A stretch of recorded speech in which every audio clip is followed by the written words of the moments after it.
भूतले श्रीमते जय पताका स्वामीति नामिने। नमो आचार्य पादाय नितय कृपा पदायिने गौर कथा धामदाय नगर ग्राम तारिणे।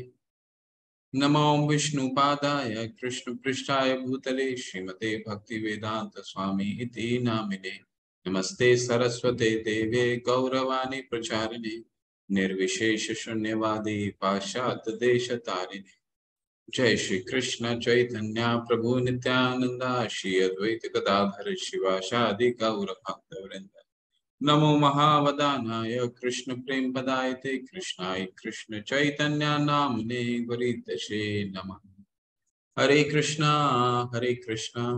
कृष्णा कृष्णा हरे हरे, हरे राम राम राम हरे हरे। हरे कृष्णा, आप सभी का स्वागत है 92वें दिन में। और आज हम भक्ति योग का अंतिम अध्याय 12वां अध्याय करेंगे और ये अध्याय का नाम ही भक्ति योग है। और इसमें जो बचे हुए प्रश्न हैं और जिनके बचे हुए कुछ संशय हैं जो कल हमारी चर्चा के दौरान भी आया था कि ये निराकार क्या होता है, ये अंधकार क्या होता है, निर्विशेष क्या होता है, तो इसके बारे में आज पूरी चर्चा है। और उस को भगवान के मत जानेंगे कि वो किसको सर्वश्रेष्ठ मानते हैं और दोनों की तुलनात्मक तुलना किया, भगवान दोनों की तुलना करेंगे कि निर्विशेष अंधकार क्या होता है, साकार क्या होता है ना। तो अंधकार और साकार क्या होता है। तो आज आज बहुत ही अध्याय आज छोटा है और लेकिन इसके जो वर्सेस हैं, जो श्लोक हैं, वो बहुत ही एक एक श्लोक बहुत महत्वपूर्ण है इस अध्याय के। तो ध्यान से सुनिएगा, कई चीजें अगर बहुत ध्यान से सिंसियरिटी से इसको सुनिएगा। आज के अध्याय छोटी अध्याय है परंतु बहुत महत्वपूर्ण है। कल के अध्याय में हमने क्या देखा था, भगवान का विराट रूप। तो आप लोग उसको समझ गए होंगे। भगवान ने अपना विराट रूप दिखाया था कल। अर्जुन ने भगवान से आग्रह किया था कि भगवान, मैं तो समझ गया कि आप जो हैं भगवान, आप परम हैं। 10वें अध्याय में अपने आप को शरणागति करते हैं, अपना आप को जब भगवान कहते हैं कि मैं सभी आध्यात्मिक और भौतिक जगत का उद्गम का उत्पत्ति का कारण हूँ। और फिर 4 श्लोक समझाते हैं। इसके बाद फिर अर्जुन क्या कहते हैं, अर्जुन भगवान के पूर्ण रूप से भगवान को परम के रूप में उन्हें एक्सेप्ट करते हैं। और फिर 11वें अध्याय में क्या कहते हैं कि अब मैंने तो एक्सेप्ट कर लिया, मैंने तो मान लिया कि आप परम है भगवान, लेकिन ये कलयुग में जो आने वाले जो युग है वो तो बहुत ही कलेशों भरा होने वाला है। तो जहाँ पे असुर और असुर एक ही शरीर के अंदर होंगे, ठीक है। अब पहले के युगों में क्या होता था, पहले के युग में सुर अलग होते थे, असुर अलग होते थे, सत्वगुणी पुरुष अलग होता था, असुर अलग होता था। पर कलयुग में क्या है, एक ही शरीर के अंदर सुर भी है और असुर भी है। तो ऐसे लोगों को भगवान और आने वाला युग में बहुत भगवान भी निर्माण होंगे, बहुत भगवान आने वाले लोग खुद स्वयं को ही भगवान मानने लगेंगे। तो उनके लिए क्या ऐसा कुछ किया जाए भगवान की, ये लोग समझें कि अगर भगवान बोलना है तो उसके लिए क्या एक उदाहरण प्रस्तुत किया जा सकता है। तो भगवान ने इसीलिए अपना विराट रूप उनके आग्रह को माना और विराट रूप दिखाया। भगवान अर्जुन को दिखाया, उन्होंने संजय को दिखाया। और वो रूप दिखाने से पहले उन्होंने अर्जुन को दिव्य चक्षु दिया। दिव्य चक्षु इसलिए दिया क्योंकि वो तेजमय इतना था उनका कि करीब कहते हैं कि भगवान कहते हैं कि वो अर्जुन कहते हैं कि 1000 सूर्य के बराबर की उनकी चमक थी, उनकी जो वो रूप था। और रूप बिना दिव्य चक्षु के तो देखना बहुत मुश्किल था, क्योंकि वो एक ही शरीर के अंदर अनेक अनंत ब्रह्मांड दिखा रहे थे। तो ये तो सामान्य चक्षु से देखना बहुत ही, वे देख नहीं पाते, इसलिए उनको दिव्य चक्षु का दिया गया। परंतु इसके बाद फिर विराट रूप दिखाते हैं, काल रूप का। फिर काल रूप बताते हैं कि देखो अब मेरे कलो अस्मिन युगे जन्म, मतलब मेरे जो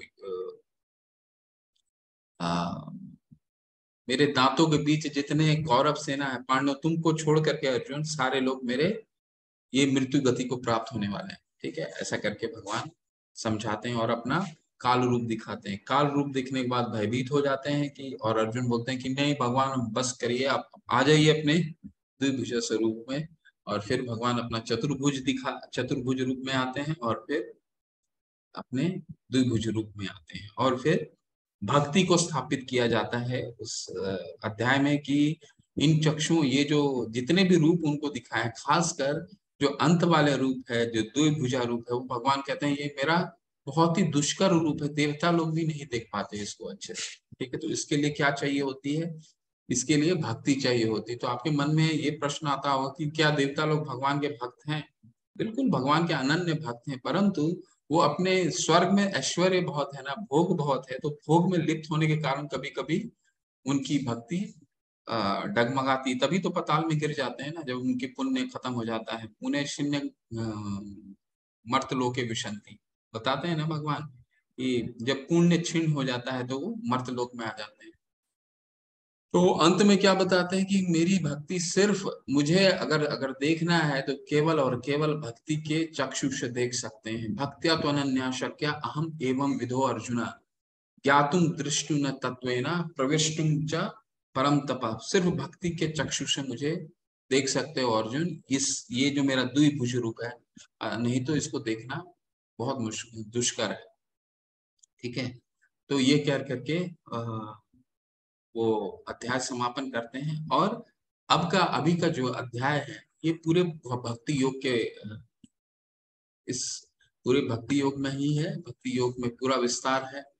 और इसमें कुछ प्रश्नों का उत्तर देंगे भगवान, और बहुत सिंसियरिटी से, बहुत ही इत्मीनान से इसको सुनिएगा। अर्जुन उवाच एवं सतत युक्ताम ये भक्त्वाम त्वाम पर्युपासते ये चाप अक्षरम अव्यक्तम तेषाम के युग वित्तम। अर्जुन ने पूछा, जो आपकी सेवा में सदैव तत्पर रहते हैं या जो अव्यक्त निर्विशेष ब्रह्म को की पूजा करते हैं, उन दोनों में से कि अधिक पूर्ण सिद्ध किसे माना जाए? ठीक है, तो भगवान का ये है रोशनी और ये है सकार रूप। ठीक है, अब इसको मैं भौतिक उदाहरण से ऐसा बता सकता हूँ, जैसे आपको प्रकाश आ रहा है, बल्ब का जो मान लीजिए आपके घर में बल्ब, ये प्रकाश देख रहे हैं, तो मेरे पीछे एक प्रकाश जला, आपको तो प्रकाश ही दिख रहा होगा, आप तो जानते हैं कि इसके पीछे बल्ब है। लेकिन आप अगर हमें ये ना मालूम हो कि बल्ब है तो आप क्या समझेंगे? इसको प्रकाश ही समझेंगे। तो भगवान इसी तरह अर्जुन पूछ रहे हैं कि सेवा दो प्रकार से की जा सकती है, या ये प्रकाश की सेवा की जा सकती है, या प्रकाश के पीछे पीछे की जो इसकी साकार रूप है उसकी सेवा की जा सकती है। दोनों में से कौन भक्ति में विशेष है? ठीक है, तो समझते हैं कि प्रभुपाद जी ने क्या लिखा है। सामान्यता अध्यात्म का वादी का क्या मतलब है? जिन्होंने भगवान का आत्म साक्षात्कार किया होता है। अध्यात्मवादियों की दो श्रेणियों में विभाजित किया जा सकता है, निर्विशेषवादी तथा सगुणवादी। निर्विशेषवादी की क्या है? सगुण भक्त अपनी संपूर्ण शक्ति से परमेश्वर की सेवा करता है। निर्विशेषवादी भी कृष्ण की सेवा करता है, किंतु प्रत्यक्ष रूप से ना करके वह अप्रत्यक्ष ब्रह्म का ध्यान करता है। तो ये अप्रत्यक्ष ब्रह्म क्या है? ये जो रोशनी आप दिख रहा है ना, वो रोशनी को अप्रत्यक्ष ब्रह्म कहते हैं। क्योंकि जो अप्रत्यक्ष ब्रह्म की ध्यान करते हैं, उन वो ये मानते हैं कि भगवान का कोई साकार रूप है ही नहीं, भगवान सिर्फ प्रकाश है। ठीक है, और जो भगवान की साकार रूप की पूजा करते हैं, वो किसकी पूजा करते हैं? भगवान के सिर्फ साकार रूप की पूजा करते हैं। क्योंकि साकार रूप की पूजा करने से उनकी शरीर से निकली हुई सारे दूसरे रूपों की पूजा स्वतः हो जाती है। तो उनके शरीर से क्या क्या निकलता है? उनके शरीर से परमात्मा का स्वरूप है, चतुर्भुजी जो हमारे हृदय में विराजमान है, नारायण का रूप, और ये प्रकाश जिसको ब्रह्म बोला जाता है, या निर्विशेष जिसको ब्रह्म बोला जाता है। कल परसों के अध्याय में भगवान ये क्लियर भी कर देंगे, 14वें अध्याय के 27वें श्लोक में, कि ये जो ब्रह्म है ये मेरे शरीर से निकली हुई मेरी कांति। तो इस अध्याय में हमें देखेंगे कि परम सत्य की अनुभूति के विभिन्न विधियों में भक्ति योग सर्वोत्कृष्ट यदि कोई भगवान का सानिध्य चाहता है तो उसे भक्ति करनी चाहिए। जो लोग भक्ति के द्वारा परमेश्वर की प्रत्यक्ष सेवा करते हैं वे सगुणवादी कहलाते हैं। जो लोग निर्विशेष ब्रह्म का ध्यान करते हैं वे निर्विशेषवादी कहलाते हैं। यहाँ पर अर्जुन पूछता है इन दोनों में से श्रेष्ठ कौन है। यद्यपि परम सत्य के साक्षात्कार के अनेक साधन हैं, किंतु इस अध्याय में कृष्ण भक्ति योग को सबों में श्रेष्ठ बताएंगे। तो भगवान इस पूरे अध्याय में दोनों विधियों को एक तो तुलना करेंगे कि किस विधि को क्या तुलना है, किस विधि से क्या पाया जा सकता है, और फिर दोनों विधियों में श्रेष्ठ कौन है उसको स्थापित करेंगे। ठीक है, तो अभी तक हम क्या समझे हैं, ये दोनों चीजें समझना बहुत जरूरी है। चित्र के माध्यम से समझने का प्रयास कीजिए। ये है ब्रह्म ज्योति और यानी भगवान से निकली हुई कांति, शरीर से निकले हुआ लाइट, और ये भगवान स्वयं। तो निर्विशेषवादी वो लोग होते हैं जो ये भगवान को सिर्फ एक लाइट के रूप में समझते हैं और बोलते हैं कि मेरा जब मैं सिद्धि के द्वारा अपने ज्ञान के द्वारा इस लाइट में अपने शरीर को जब त्यागूंगा तो इस लाइट में विलीन हो जाऊं। उनका यही जीवन का ध्येय होता है। उसको क्या बोला जाता है, निर्विशेषवादी, निराकारवादी। निराकार क्यों, जो आकार में विश्वास नहीं रखता। भगवान के ऐसे बहुत पंथ हैं जो आकार के में विश्वास नहीं रखते। ठीक है, और हम क्या है, हम उसको सगुणवादी बोला जाता है, सकारवादी। सकारवादी यानी भगवान के प्रत्यक्ष स्वरूप को जो मानता है, प्रत्यक्ष स्वरूप को जो पूजा करता है। ठीक है, चलिए, तो भगवान अब उनके उत्तर दे रहे हैं। श्री भगवान उवाच मय्यावेश मनो ये माम नित्य युक्ता उपासते श्रद्धया पर्युपेतास्ते में युक्तमो मतः। श्री भगवान ने कहा, जो लोग अपने मन को मेरे सकार रूप में एकाग्र करते हैं और अत्यंत श्रद्धा पूर्वक मेरी पूजा करने से सदैव लगे रहते हैं, वे मेरे द्वारा परम सिद्ध माने जाते हैं। तो पहला उन्होंने इसके बारे में बताया, सकार रूप के बारे में बताया। ठीक है, तो ये सकार रूप क्या है, आप जैसे ये विग्रह को देखिए आप, ये विग्रह कोई सामान्य विग्रह नहीं है, ये मायापुर की विग्रह है। ठीक है, तो मायापुर की कृष्ण की विग्रह है, बहुत सुंदर विग्रह है। अगर आप लोग को मौका लगता है तो मायापुर की आरती आती है मायापुर टीवी में, उनको दर्शन किया कीजिए, है ना। तो सुबह 4:30 बजे आरती होती, तो ये मायापुर की विग्रह है। तो कह रहे हैं भगवान यहाँ पे सकार रूप को पहले स्थापित करते हैं। कह रहे हैं कि सकार रूप का क्या करते हैं, वो सकार रूप में सुबह सुबह से भगवान की सेवा करते हैं, भगवान को स्नान कराते हैं, भगवान को वस्त्र, सुंदर सुंदर वस्त्र पहनाते हैं, फूल से सजाते हैं। ठीक है, फूल से सजाते हैं, पूरी मंदिर साफ करते हैं, और फिर मंगल आरती करते हैं भगवान के साकार रूप को। फिर क्या करते हैं, फिर भगवान के लिए बाजार से अच्छी अच्छी अभी आम का सीजन है तो आम लेके आते हैं, अच्छे अच्छे फल लेकर के आते हैं, भगवान को अर्पित करते हैं, भगवान के ग्रंथों और लीलाओं का श्रवण करते हैं, कीर्तन करते हैं। सुबह से देखेंगे नाचते हैं, 4:30-5 बजे से नाचते हैं। ठीक है, तो वो जो भी करते हैं वो भगवान के साकार रूप का दर्शन करते हुए करते हैं। वो साकार रूप को, तो उनको कितना, उनको ऐसा लगता है, प्रभुपाद जी बताते हैं, देखिए कि साकार रूप जो हम लोग कहते हैं मूर्ति पूजन, वो मूर्ति पूजन नहीं, वो कोई सामान्य पूजा नहीं होता है। तो भगवान ये स्वतः हमसे मिलने के लिए, क्योंकि हमारे लिए भगवान ऐसा करते हैं, क्योंकि हम जैसे जो भगवान की भक्ति शुरू करते हैं वो तो भगवान को जीवन में देख नहीं सकते, तो भगवान हमको सुविधा देने के लिए अर्च विग्रह के रूप में आते हैं कि चलो तुम मेरा मंदिर में आके मेरा दर्शन कर सकते हो। तो भगवान अपने अर्च विग्रह, तो वो कोई सामान्य मूर्ति नहीं होता, अर्च विग्रह कहते हैं इनको। अर्च विग्रह का मतलब है कि वो विग्रह रूप में भगवान स्वयं आते हैं और हमारी सेवाओं को एक्सेप्ट करते हैं, हमारी सेवाओं को। नहीं तो हम तो, हमारे लिए भगवान को देखना बहुत मुश्किल हो जाएगा। तो ये भगवान ने ऐसी सुविधा हमें प्रदान की है कि चलो मैं या लकड़ी के रूप में आऊंगा, या मूर्ति के रूप में आऊंगा, या पत्थर के रूप में आऊंगा, या मिट्टी के रूप में आऊंगा, तो तुमसे मैं जितनी तुम सेवा करोगे मैं उसको एक्सेप्ट करूंगा। तो ये भगवान और भक्त के बीच का आदान प्रदान है अर्थ विग्रह के द्वारा, है ना। तो लेकिन जो लोग अपनी इंद्रियों को वश में कर, अब पहले तो साकार रूप का वर्णन करते हैं, अब निराकार रूप का। तो देखिए निराकार में क्या कह रहे हैं भगवान। लेकिन जो लोग अपनी इंद्रियों को वश में करके तथा सबों के प्रति संभाव रखकर परम सत्य को की निराकार कल्पना के अंतर्गत उस अव्यक्त की पूरी तरह से पूजा करते हैं, जो इंद्र की अनुभूति से परे हैं, सर्वव्यापी हैं, अकल्पनीय हैं, अपरिवर्तनीय हैं, अचल हैं तथा ध्रुव हैं, वे समस्त लोगों के कल्याण में संलग्न रह करके अंततः मुझे प्राप्त करते हैं। तो ये देखिए, ये सगुणवादी है, क्या कर रहा है, योग कर रहा है, ठीक है, ध्यान भगवान के चित्त पे ध्यान लगाया है। तो हमने छठे अध्याय में पढ़ा था ना, ध्यान योग। तो वो क्या करता है, ध्यान करते करते करते एक समय ऐसा आता है कि समाधि, सबसे अंतिम अवस्था क्या होती है, समाधि की। तो समाधि में क्या करता है वो, भगवान को एक निर्विशेष, एक ज्योति के रूप में अपना मन उस पर चित्त एकाग्र करता है, उनका साक्षात्कार करता है। तो इसके लिए वो क्या क्या करता है, अगर आपको स्मरण हो, इंद्रियों के सारे द्वार को बंद कर देता है ना। अत्याहार अगर आपको स्मरण हो तो अत्याहार करता है, सभी चीजों को बंद करता है, खाना, सोना, सुनना, ठीक है, सब कुछ बंद कर देता है। कुछ चीजें सुनेगा नहीं, कुछ क्योंकि कोई गाना नहीं सुनेगा, कुछ चीज देखेगा नहीं, कहेगा कि नहीं देखेंगे तो मैं, मेरा जो ध्यान है वो भंग हो जाएगा, कुछ सुनूंगा तो मेरा जो चित्त है वो डिस्टर्ब हो जाएगा। तो भगवान कहते हैं ऐसे ज्ञानी पुरुष जो मेरा चित्त पे एकाग्र करते हैं वो भी अंततः मुझे प्राप्त करते हैं, ठीक है।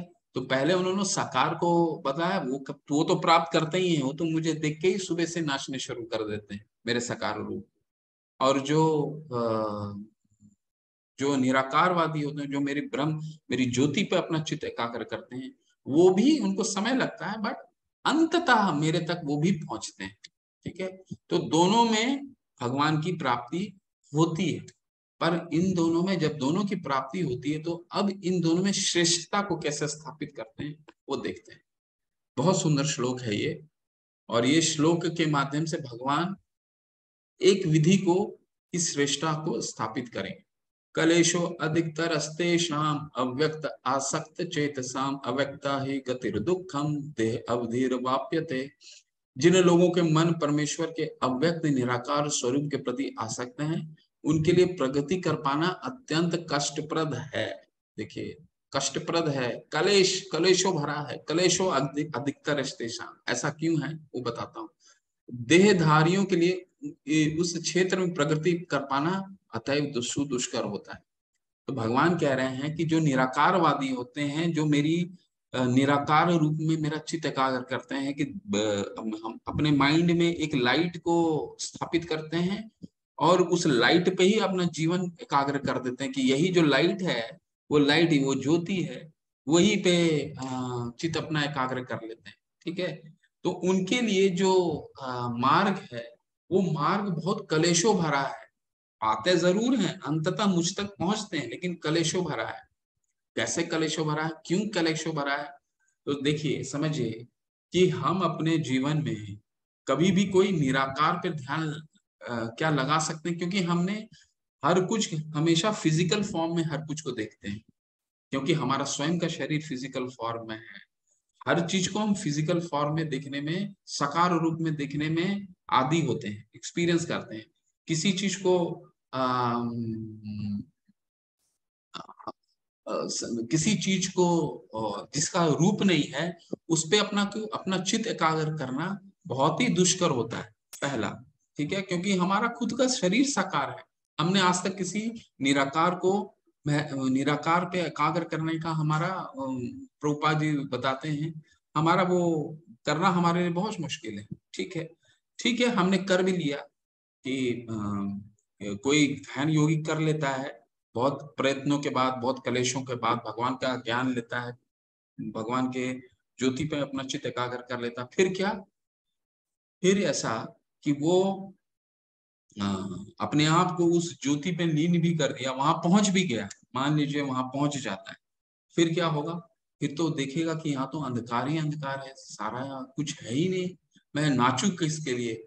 मैं डांस किसके लिए करूं? ठीक है, तो एक समय ऐसा आता है, जरूरी नहीं ऐसा आता है, भगवान कहते हैं एक समय ऐसा, क्योंकि अगर वहां पे भी उसको भक्ति करनी पड़ेगी तब उसकी प्रगति होगी, और नहीं तो उसका पतन हो जाएगा। ऐसा क्यों? क्योंकि कभी ना कभी वो उसको ये महसूस होने लगता है कि यहाँ पे तो कुछ करने के लिए उनके लिए है ही नहीं। एक अंधेरा में अपना चित्त एकाग्र करते हैं, वहां पे कुछ करने के लिए उनके लिए है ही नहीं।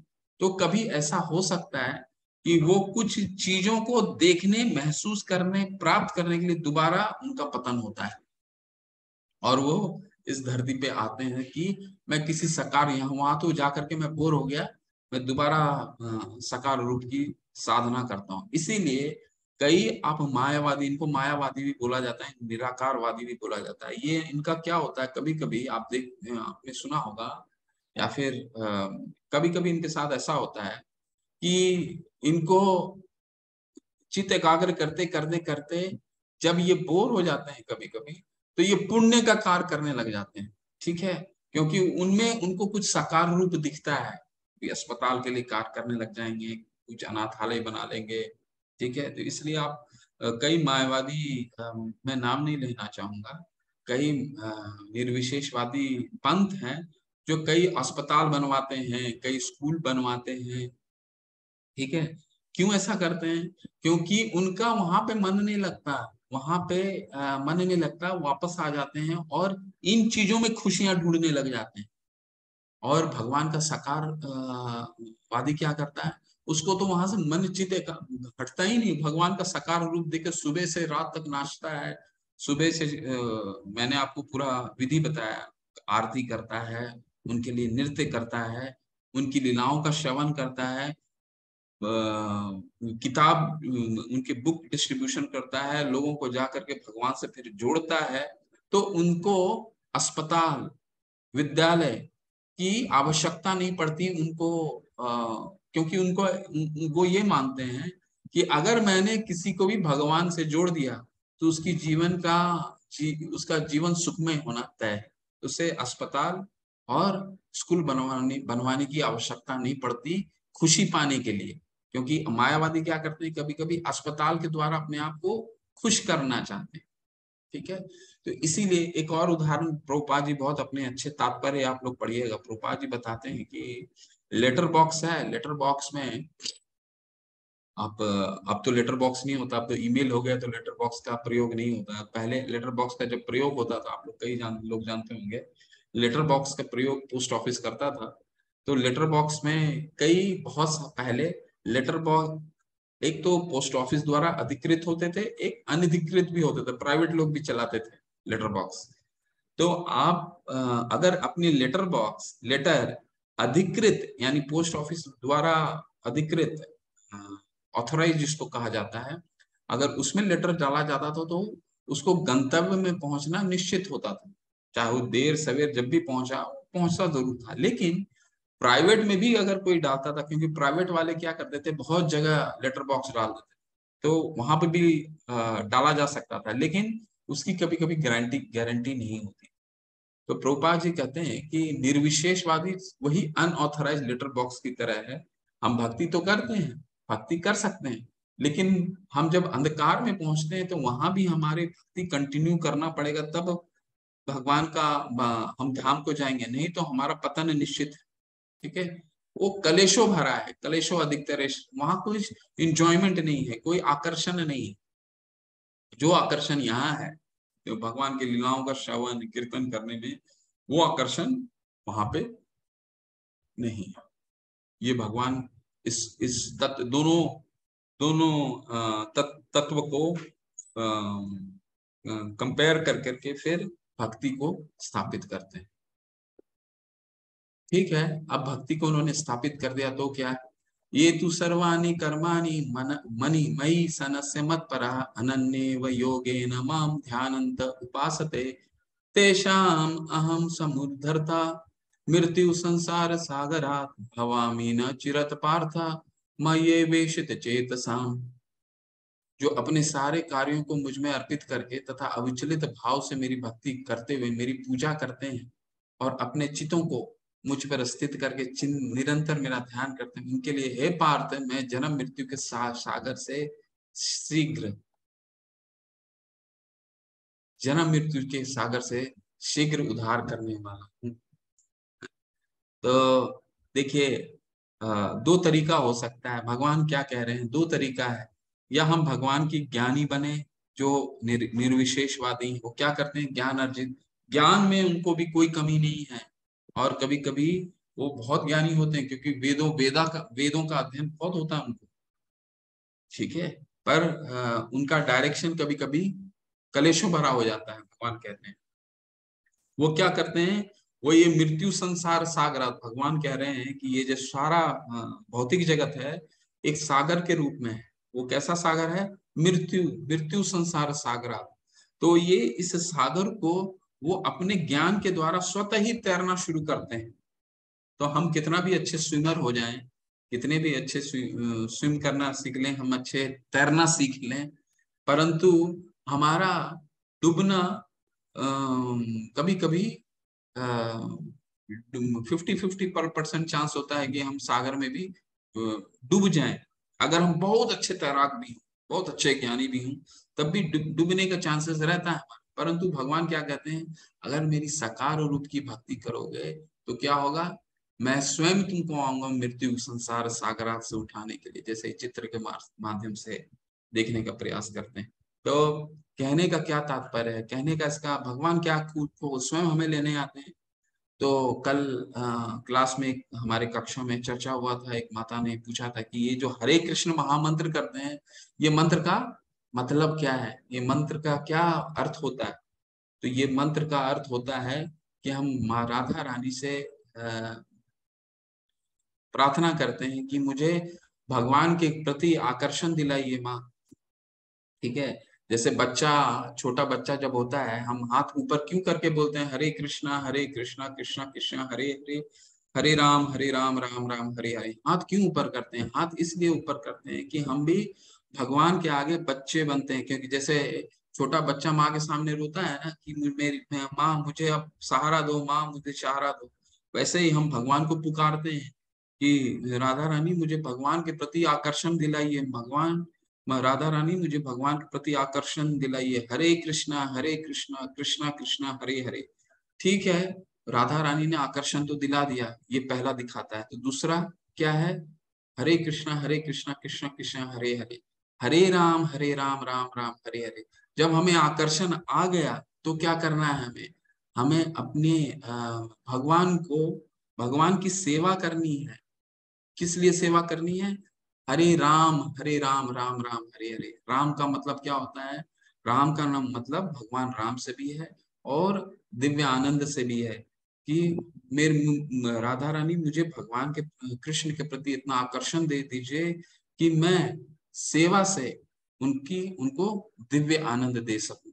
तो ये जब हम करते हैं तो प्रभुपाद जी हम समझाते हैं हमें इस जप के बारे में कि कोई ये सामान्य जप नहीं है। ये जप क्या है कि ट्रांसेंडेंटल, ये आध्यात्मिक जप है। क्योंकि जो कृष्ण भावनामृत है, ये आ, हमारे में स्वतः ही संकुचित है, ऑलरेडी संकुचित है, ऑलरेडी है। अब जैसे छोटे बच्चे होते हैं, उसको हमें क्या करना पड़ता है, चलने के लिए उसे खड़ा करना होता है, वो चलना सीख जाता है, हमें चलने सिखाना नहीं पड़ता उसे, वो चलना जानता है, संकुचित होती है उसके शरीर में। हमें क्या करना पड़ता है, माता और पिता क्या करते हैं, उसे बस सहारा देते हैं ताकि वो गिरे नहीं, और वो स्वतः ही धीरे धीरे धीरे चलना सीख जाता है। उसी तरह कृष्ण भावनामृत चेतना जो है हमारे शरीर में संकुचित है, और इस मंत्र के द्वारा हम उस चेतना को जागृत करते हैं, ठीक है। उस चेतना को जागृत करते हैं, इसलिए ये ट्रांसेंडेंटल, प्रभुपाद जी कहते हैं ये आध्यात्मिक ट्रांसेंडेंटल है। कभी कभी इस मंत्र को समझने का हमें प्रयास नहीं करना चाहिए, लेकिन मैंने आपको बता दिया, कल भी बताया था। तो ये आध्यात्मिक स्तर का मंत्र है, और इसको जब हम उच्चारण करते हैं तो हम अपनी कृष्ण चेतना को जगाते हैं। और जब जगाते हैं, और जितना जितना पुकार में हमारा गूंज होगा, जितना हम अब माँ, छोटा बच्चा जितना चिल्लाता है, माँ उतनी उनके प्रति आकर्षित होती है कि तो हम हमारे पुकार में जितनी चिल्लाहट होगी, चिल्लाहट का मतलब ये नहीं है हृदय से चिल्लाहट होगी, उतना ही अ, तेज भगवान सुनेंगे। ठीक है, और फिर क्या करेंगे भगवान, फिर हमें बुद्धि देंगे। ददामी बुद्धि योगम तम, 10वें अध्याय में हमने पढ़ा था, हमें बुद्धि देंगे और फिर हम अपने सारे कार्य जैसे भगवान ने बताया है वैसे हम करेंगे, और फिर भगवान हमें मृत्यु संसार सागर से स्वयं लेने आएंगे। हमें चिंता करने की आवश्यकता नहीं है, वो हमारा मार्ग स्वयं प्रशस्त करेंगे। कैसे करेंगे, हमें बुद्धि देते जाएंगे, बुद्धि देते जाएंगे। वो आप स्वतः फील कीजिएगा कि आपको आप कब हमेशा आध्यात्मिक में जब आप आते हैं तो आपके जो चॉइसेस होते हैं वो राइट होने लग जाते हैं। ठीक है, वो सही होने लग जाते हैं, क्योंकि आपके शरीर के जो 9 द्वार हैं, हम कल पढ़ेंगे, शरीर के ये आंख, नाक, कान, मुंह, बहुत सारे होते हैं। तो ये सारे 9 द्वार जो हैं खुल जाते हैं, खुल जाते हैं तो आप सही हर चीज को सही परिप्रेक्ष्य में देखते हैं। ऐसा नहीं कि आध्यात्मिक जीवन का आदमी जो है वो पूरा गुम हो जाता है, ऐसा नहीं है। उसका तो सारा 9 द्वार खुल जाता है, सब चीज को सही सही परिप्रेक्ष्य में देखता है। ठीक है, तो भगवान आ, कहते हैं कि मैं स्वयं तुमको लेने आऊंगा। तो हमें क्या करना है, हमें जप करना है, हृदय से जप करना है, बच्चा बनना है, और अपने पुकार हरे कृष्णा जब हम चिल्लाते हैं तो उस पुकार पे एक हृदय कहानी होनी चाहिए, वो पुकार है ना।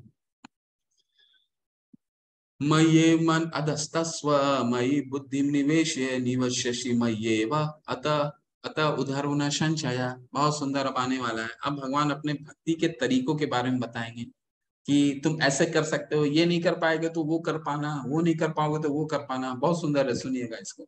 मय्येव मन आधस्तव मयि बुद्धिं निवेशय निवश्यसि मय्येव अतः अतः उद्धरो न संशय। मुझे भगवान में अपने चित्त को स्थिर करो और अपनी सारी बुद्धि मुझ में लगाओ, इस प्रकार तुम निसंदेह मुझ में सदैव वास करोगे। तो अभी अपने भगवान ने क्या कहा कि मेरे पे चित्त लगाओ। इससे पहले क्या कहा कि मृत्यु मैं तुमको सुन, अगर तुम मेरे पे चित्त लगाते हो तो तुमको खुद ही मृत्यु संसार सागर से मैं तुमको खुद उठाने तुमको लेने के लिए आऊंगा। अब यहाँ तरीका बता रहे हैं कि भाई चित्त लगाना तो कैसे लगाना है। तो 9वें अध्याय में भी हमने पढ़ा था, मन मना मत मन मना भव मत भक्तो मद्याजी माम नमस्कार। भगवान यहाँ कहते हैं कि मुझ पे अपना चित्त लगाओ, अपना मन लगाओ। ठीक है, तो इसके बाद कह रहे हैं अथ चित्तम समाधातुं न शक्नोषि मयि स्थिरम अभ्यास योगेन ततो माम इच्छा तु धनंजय। हे अर्जुन, हे धनंजय, यदि तुम अपने चित्त को अविचलित भाव से मुझ पर स्थित नहीं कर सकते तो तुम भक्ति योग के विधि विधानों का पालन करो और इस प्रकार तुम मुझे प्राप्त करने की चाह उत्पन्न करोगे। तो क्या पहले उन्होंने क्या कहा, यही चीज 9वें अध्याय के 34वें श्लोक में कहा, उसका और विस्तार से विवरण है। क्या विवरण है कि पहले क्या कह रहे हैं, मेरे पे चित्त लगाओ अर्जुन, मेरे पे मन लगाओ। ठीक है, ठीक है, आप कह रहे हैं कि ठीक है तुमको मन नहीं लगता, तुम नए नए अभी आए हो, तो वैदिक भक्ति में आनंद नहीं आता, मंगल आरती तुमसे नहीं होती, प्रसादम बनाना तुम्हारे लिए मुश्किल होता है। तुम एक काम करो, मेरी पूजा करो। ठीक है, मेरी अविचल भाव से अगर नहीं श्रद्धा विकसित कर पा रहे हो तो भक्ति के विधि विधानों का पालन करो। भक्ति के विधि विधानों को पालन करने का क्या मतलब है कि हमें शास्त्रों का अध्ययन करना है, चैंटिंग करना है, भगवान को फूल चढ़ाना है, भगवान को भोग अर्पित करना है और प्रसादम के रूप में खाना। ये कोई विधि और जो भक्त होते हैं उनको इन विधि के द्वारा विधि करने की आवश्यकता, तो जो विधि तो वो भी पालन करते हैं लेकिन वो इससे ऊपर उठ चुके होते हैं। वो अगर मंगल आरती नहीं भी करते हैं तब भी हर समय भगवान का वो चित्त अपना मन उन पे लगा सकते हैं। पहला कैटेगरी उनके लिए है, मन मना मेरे पे मन लगाने वाले। दूसरा कैटेगरी अगर मन नहीं लगा तो क्या करना है, वेदी भक्ति के नियमों का पालन करना है। ठीक है,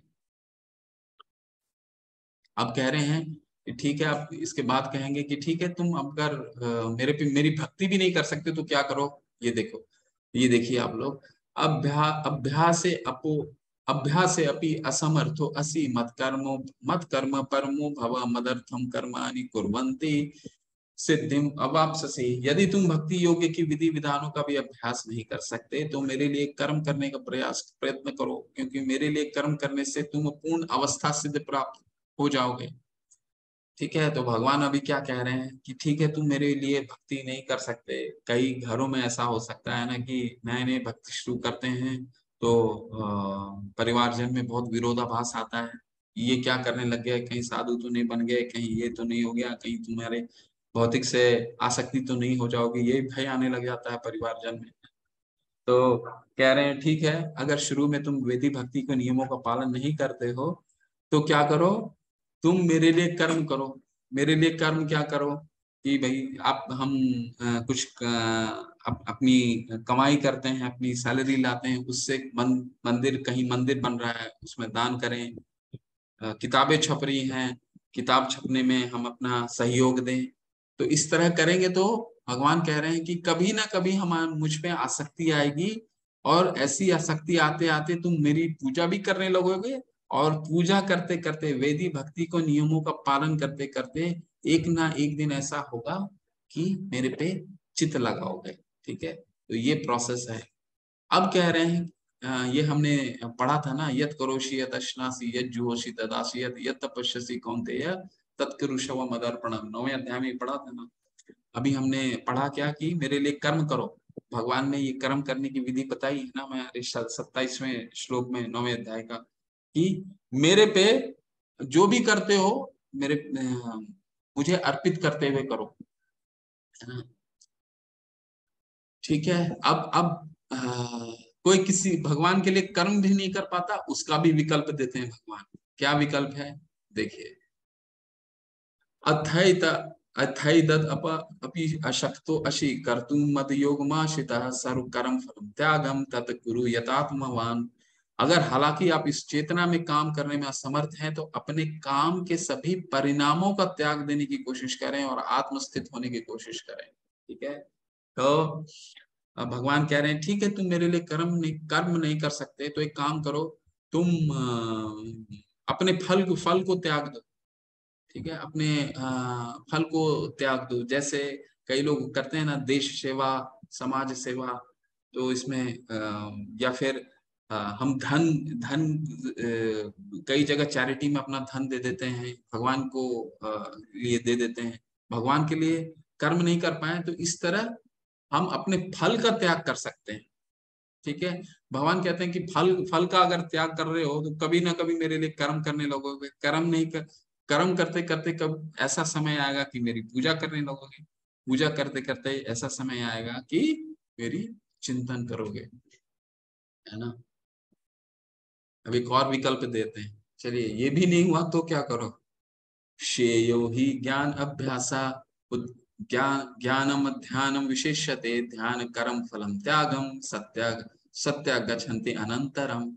यदि आप इस अभ्यास में नहीं जा सकते हैं तो अपने आप को ज्ञान में संलग्न करें। ज्ञान से बेहतर हालांकि ध्यान है, और ध्यान से बेहतर कर्म फल का त्याग है, और इस तरह त्याग से मन की शांति मिल सकती है।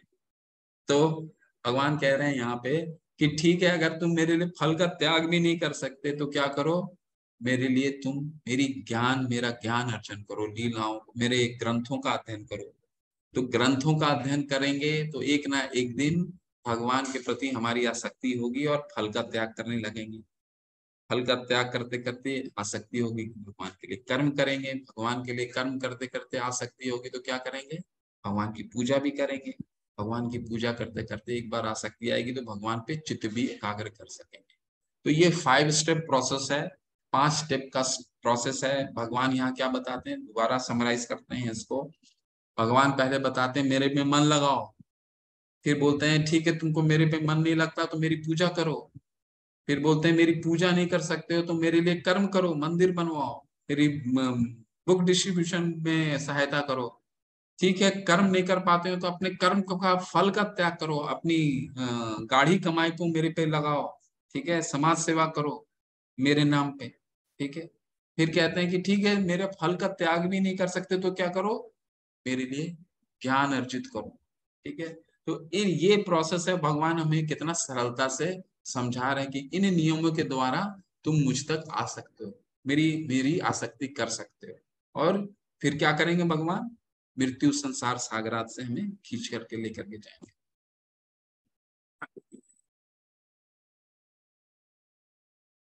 जो कि अब भगवान जो है वो भक्तों के गुणों के बारे में बता रहे हैं। ये भक्तों के क्या गुण है, अब हम बहुत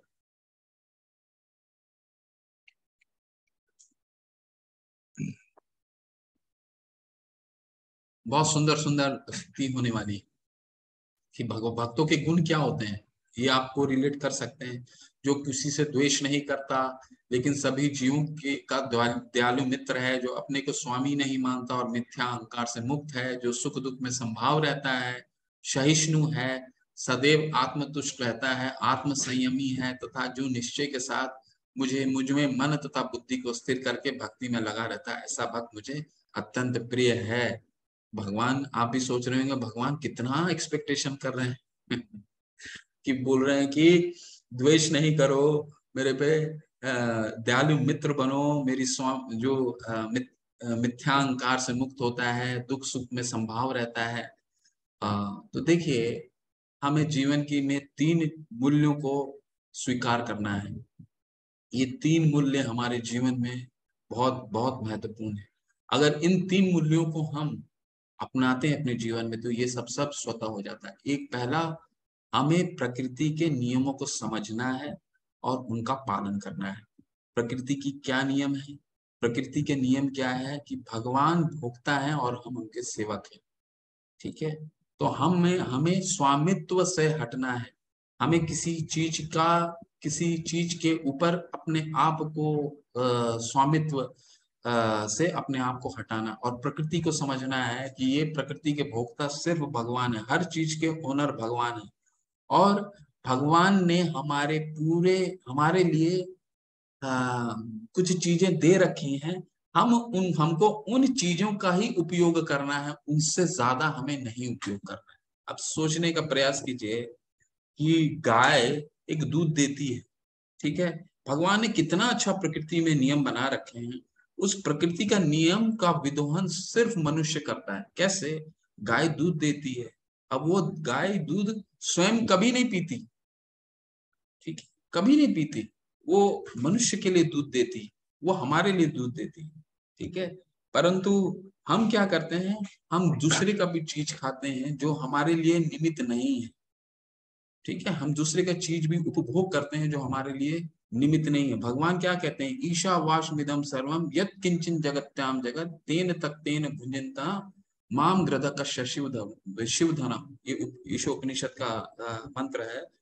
कहते हैं भगवान की ये सारा जगत जो है ये मेरा है, और मैंने तुम्हारे लिए कोटा दे रखा है। तुम्हारा एक नियमित कोटा है, चाहे वो कोटा खाने का हो, चाहे वो कोटा रहने का हो। सबका कोटा अलग अलग हो सकता है, मेरा कोटा अलग हो सकता है, आप लोगों का कोटा, लेकिन वो कोटा निर्धारित है। सबको अपनी कोटे में ही कार्य करना है। दूसरे का कोटा लेने जाएंगे तो कलेश आएगा, ठीक है। और अगर हम अपने आप में संतुष्ट रहेंगे, तो ये सब सारे जो भक्तों के गुण हैं वो स्वतः ही आने लगेंगे। तो ये प्रकृति का पहला है, प्रकृति का नियम को फॉलो करना है और उसको समझना, फॉलो करना है। दूसरा है, हम अपने जीवन को सरल रखना है, एकदम सरल। और जितना हम सिंपल जीवन को रखेंगे उतना,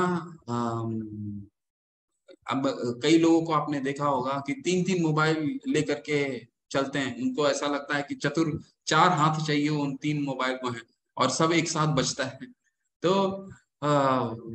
वो हमें खुद तय करना है कि जीवन को हम सरल कैसे बना सकते हैं। कोई हमारे लिए कोई तय करने के लिए नहीं आएगा, जीवन को सरल करना है। और जो तीसरा है वो है कि हमें सौम्य रहना है, ठीक है। तो ये 3 चीजें बहुत ही महत्वपूर्ण है हमारे जीवन में कि प्रकृति को समझना है, सरल रहना है, सौम्य रहना है, ठीक है। तो ये स्वतः ही पालित हो जाते हैं, ठीक है। ये सब भक्त के आत्म संतुष्टि, आत्म संयमी, निश्चय। तो ये जो आप देख रहे हैं सुदामा का चित्र है, सुदामा तो भगवान के बहुत मित्र और भगवान के भक्त थे। और जब भगवान से इनकी जो पत्नी होती हैं, ये तो बहुत निर्धन थे सुदामा। तो इनके पास ज्यादा धन बिल्कुल नहीं था। तो इनकी पत्नी होती हैं, वो हमेशा बोलते रहती कि आप जाइए भगवान से मिलिए, भगवान तो ऐश्वर्यवान है और आपके मित्र हैं, आपकी जरूर सहायता करेंगे। लेकिन ये इनको तो धन चाहिए नहीं था, ये तो भगवान के मित्र, भगवान के बस भक्त थे, मित्र थे। तो एक बार वो सोचे कि चलो ठीक है, मिल के आते हैं भगवान से। तो उनके पास भगवान को जब कुछ किसी के पास जाते हैं तो कुछ लेके जाते हैं ना, मिठाई हो गया। तो उनके पास ज्यादा धन नहीं था, तो उन्होंने उनकी उनकी पत्नी ने क्या किया, जो पफ्ड राइस होते हैं ना, पफ्ड राइस, मुरही, मुरही जिसको बोला जाता है, वो लेकर के आया उन्होंने। और वो उनको दे करके भेजा। और जब ये आए भगवान से मिलने के लिए, तो भगवान उनको स्वतः ही उनके, जो आप चित्र के माध्यम से, बहुत बड़ी कथा है, मैंने संक्षेप में बताया कि उनका खुद ही उनका पाद का सेवन करते हैं, उनका पाँव धोते हैं। और उनके जो उनके लिए पुरस्कार लाते हैं, वो पुरस्कार कह रहे हैं, अ, जो उनके लिए खाने के लिए लाते हैं पफ्ड राइस, उनका स्वीकार करते हैं। तो कहने का तात्पर्य क्या है कि भगवान के भक्त एकदम सरल, अब जितना सरल होंगे उतना ही हमें भक्ति में अग्रसर हो सकते हैं। इसलिए ऑस्टेरिटी बहुत इंपॉर्टेंट है, बहुत ही महत्वपूर्ण है। तपस्या बहुत जीवन में महत्वपूर्ण है, जिससे किसी को कष्ट नहीं पहुंचता तथा अन्य किसी के द्वारा विचलित नहीं किया जाता। जो सुख दुख में भय तथा चिंता से समय संभाव रहता है, वे मुझे अत्यंत प्रिय है। तो आप समझ रहे होंगे कि जो संतुष्ट रहता है, संतुष्ट रहना का क्या मतलब है। संतुष्ट रहने का ये मतलब है कि भगवान ने हमें पूर्ण बनाया है। जो स्थिति है हमारी आज की तारीख में, वो पूर्ण है अपने आप में। भगवान क्या कहते हैं, आप सब लोगों ने सुना होगा, इस स्तुति होती है, ओम पूर्णमदः पूर्णमिदं पूर्णात् पूर्णमुद ओम पूर्णमदः पूर्णमिदं पूर्णात् पूर्णमुदच्यते पूर्णस्य पूर्णमादाय पूर्णमेवावशिष्यते। भगवान पूर्ण है और उनसे निकली हुई हर एक वस्तु अपने आप में पूर्ण है। ठीक है। तो हमारी जो भी स्थिति है आज की तारीख में, वो अपने आप में पूर्ण है। ऐसा नहीं है कि हमें इससे ज्यादा कमाना पड़ेगा, इससे ज्यादा करना पड़ेगा तब हम भक्ति कर सकते हैं। भगवान कहते हैं कि मैंने इस धरातल पे जो भी चीजें बनाई हैं, ये मैं पूर्ण हूँ, भगवान पूर्ण है, और उनसे निकली हुई सारी चीजें पूर्ण है। सारा कुछ कंप्लीट है, कुछ भी इनकम्प्लीट नहीं है, कुछ भी इनकम्प्लीट नहीं है। अगर हमारे जीवन में मिठास है, चीनी दे के रखे हैं भगवान ने, तो नमक भी दे के रखा है। तो आप अगर खाना खाने के लिए बैठेंगे, तो एक ही चीज भगवान ने ऐसा बना रखा है कि हमारा जीव, आप सिर्फ मीठा ही नहीं खा सकते। तो भगवान ने हमारे को नमक भी दे रखा है, ताकि हमारा जो जीवन है वो कंप्लीट हो सके। ठीक है। तो आज अगर हम अपने जीवन में संतुष्ट रहते हैं, तो स्वतः ही सारे सुख दय दुख भय और चिंता से हम संभाव रखे रहेंगे। मेरा ऐसा भक्त जो सामान्य कार्यकलापों पर आश्रित नहीं है, जो शुद्ध है, दक्ष है, चिंता रहित है, समस्त कष्टों से रहित है और किसी फल के लिए प्रयत्नशील नहीं रहता। भगवान फिर कह रहे हैं कि हमें ज्यादा की लाभ नहीं करना है, अपना कोटा तय करना है। अत्याहार प्रयासस्य प्रजल्पो नियमाग्रह, ज्यादा ज्यादा की अभिलाषा नहीं करनी। ज्यादा की अभिलाषा का क्या मतलब हुआ, वो हम लोग अपना निश्चित, हम लोग सब चिंतन कर सकते हैं। अपने प्रार्थनाओं के द्वारा इन शास्त्रों का अ, अध्ययन करें और अपना खुद ही कोटा तय करें कि हमारे लिए कितना सफिशिएंट है। ठीक है। और उसमें हम संतुष्ट रहें। कितना मकान चाहिए हमें, कितने मोबाइल चाहिए, कितना क्या चाहिए, ये हमें खुद तय करना है और उसमें संतुष्ट रहें। दूसरे हमें बताएंगे तो हम कि ये तुम्हारे पास कमी है, ये तुम्हारे पास कमी है, हमारे पास कुछ कमी नहीं है। भगवान ने हमें पूर्ण बनाया है। जो न कभी हर्षित होता है, न शोक करता है, जो न पछताता है, न इच्छा करता है, तथा शुभ तथा अशुभ दोनों प्रकार की वस्तुओं का परित्याग कर देता है, ऐसा भक्त मुझे अत्यंत प्रिय है। प्रहलाद महाराज को देखिए, 5 वर्ष के बच्चे थे और इनके पिता ही इनके जान के दुश्मन बन गए थे। तो इनके पिता ने हर तरह का इन पे हथकंडा अपना लिया। सांप के विष के सांपों के बीच में छोड़ दिया, हाथी से कुचलवाने का प्रयास किया, पहाड़ से धक्का दे दिया, आग से जलाने का प्रयास किया अपनी बहन के द्वारा। पर प्रहलाद महाराज क्या, प्रहलाद महाराज को जब अंतिम में भगवान ने पूछा कि क्या करना चाहिए आपके पिता के साथ, तो जो इनकी संतुष्टि, इनको मोक्ष प्रदान कीजिए, ऐसा बोलते हैं प्रहलाद महाराज। तो भगवान का भक्त होता है वो किसी चीज के अशुभ शुभ पे वस्तुओं का परित्याग कर देता है। जो मित्रों तथा शत्रुओं के लिए समान, जो मन तथा अपमान, शीत तथा गर्मी, सुख तथा दुख, यश तथा अपयश में संभाव रखता है, जो दूषित संगति से सदैव मुक्त रहता है, जो सदैव मौन और किसी भी वस्तु में से संतुष्ट रहता है, जो किसी प्रकार के घर बार की परवाह नहीं करता, जो ज्ञान में दृढ़ है और जो भक्ति में संलग्न है, ऐसा पुरुष मुझे अत्यंत प्रिय है। तो भगवान क्या कह रहे हैं, भगवान यहाँ कह रहे हैं कि जो संभाव रहता है, मान अपमान शील, तुमने मुझे ये कह दिया, ठीक है, तो मैं इसका प्रति उत्तर दूंगा। प्रति उत्तर दीजिए, अगर आवश्यकता है तो प्रति उत्तर दीजिए, आवश्यकता नहीं है तो प्रति उत्तर देने की जरूरत नहीं है, वहां से निकल जाइए। ठीक है। मान तथा अपमान, हमारा भगवान क्या बताते हैं चैतन्य महाप्रभु कि हमारा मान कैसा होना चाहिए, तृणादपि सुनिचेना तरोरपि सहिष्णुना, यानी कि एक तृण का घास जो होता है उसके भी उसके जैसा, और वृक्ष जो हमेशा उसको फल भी तोड़ लीजिए बेचारा कुछ नहीं करता वृक्ष, तो और घास के ऊपर आपने पैर भी रख दिया तब भी घास क्या करता है, घास बेचारा जब आप वहां से निकल जाएंगे तो दोबारा वो खड़ा हो जाता है, आप पे कुछ वार नहीं करता। तो हमें तृण घास के समान बनना है, वृक्ष के समान बनना है।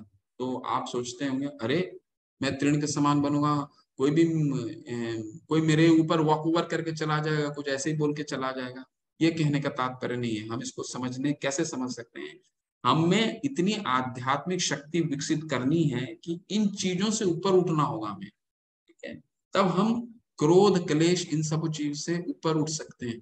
और जब हम जप करते हैं तो यही हमारी आध्यात्मिक शक्ति बढ़ती है। यश अपयश से संभाव रखना, जो दुष्संगति से सदैव मुक्त रहता है, जो सदैव मौन तथा किसी भी वस्तु में संतुष्ट नहीं रहता। तो एक कथा आता है, बहुत सुंदर कथा है। दुर्वासा मुनि है, बहुत आप सबको बहुत लोगों को मालूम होगा, बहुत सिद्ध पुरुष थे और सारे लोग को विचरण कर सकते थे, लेकिन उनके साथ एक भौतिक गुण था, वो था बहुत क्रोध जल्दी आ जाता था उनको, बहुत क्रोधित हो जाते थे। तो अम्बरीश महाराज के साथ एकादशी इन्होंने किया था, अगला दिन पारण का समय था, तो दुर्वासा मुनि स्नान करने गए और तब तक अम्बरीश महाराज पारण का समय निकला जा रहा था, तो वो जल ग्रहण कर लिए। अब इनको तो पता चल गया नहाते नहाते, ये तो सिद्ध पुरुष थे, ये क्रोधित हो गए, बहुत क्रोधित अब हो गया। तो और एक बाल अपने तोड़ करके उन्होंने उस बाल से सिद्धि के द्वारा एक अग्नि असुर का वहीं पे विस्तार किया ताकि अम्बरीश महाराज को वो मार दे। लेकिन भगवान का सुदर्शन उनको बचाता है, वो असुर का भी वध करता है और पूरे जगत में सारे लोगों में उनके पीछे, ये बहुत बड़ी कथा है बस संक्षेप में बता रहा हूँ, दुर्वासा मुनि के पीछे वो सुदर्शन भागता है भागता है भागता है, और जब वो विष्णु के पास पहुंचते हैं, भगवान विष्णु के पास, तो बोलते हैं मैं तो कुछ नहीं करता, एक बार सुदर्शन निकल गया तो वो मैं नहीं कुछ कर सकता, आप अम्बरीश के पास जाओ, अम्बरीश से मिलो, वो अगर क्षमा करेगा तुम तो आपका कल्याण हो सकता है। तो फिर उनसे क्षमा याचना होती है। तो अम्बरीश महाराज, कहने का क्या तात्पर्य है कि अम्बरीश महाराज जो थे भगवान के बहुत बड़े भक्त थे, और इतना प्रताड़ना करने के बाद भी वो बिल्कुल यश और अपयश, सुख या दुख से बिल्कुल समान भाव था उनका। ये ये तु धर्म अमृतम इदम यथो योक्तम पर्युपासते श्रद्धा मत परमा भक्तो अस्ति तो मे प्रिया, जो इस भक्ति के अमर पथ का अनुसरण करते हैं और जो मुझे ही अपने चरम लक्ष्य बनाकर श्रद्धा सहित पूर्ण रूपेण संलग्न रहते हैं, वे भक्त मुझे अधिक प्रिय हैं। तो ये भी एक बहुत अच्छी कथा है। लेकिन बहुत लंबी है। ये बिल मंगुल ठाकुर हैं, जो भगवान की भक्ति के लिए अपनी दोनों आंखों का बलिदान करते हैं, और बिना आंखों से भी ये भगवान को पहचानते हैं, पहचान लेते हैं लोग। जब वो दूध लेकर के आते हैं उनको पिलाने के लिए, तो उनको लग जाता है कि कोई साधारण बालक नहीं हो सकता। दूध के स्वाद से ही उनको पकड़ लेते हैं, ये जरूर भगवान स्वयं। तो प्रभुपाद जी क्या कहते हैं, ये बहुत छोटा अध्याय है और बहुत सुंदर अध्याय है। इस अध्याय का अध्ययन कीजिए। इस अध्याय में परम सत्य की जो निराकार धारणा वर्णित है, उसकी संस्तुति उस समय तक के लिए की गई है जब तक मनुष्य आत्म साक्षात्कार के लिए अपने आप को समर्पित नहीं कर देता। तो आत्म साक्षात्कार के लिए संस्तुति कैसे कैसे किया भगवान ने।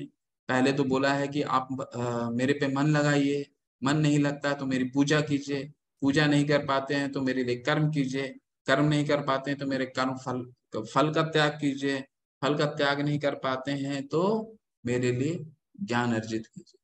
तो अंत में जरूर आत्म साक्षात्कार होगा। क्यों?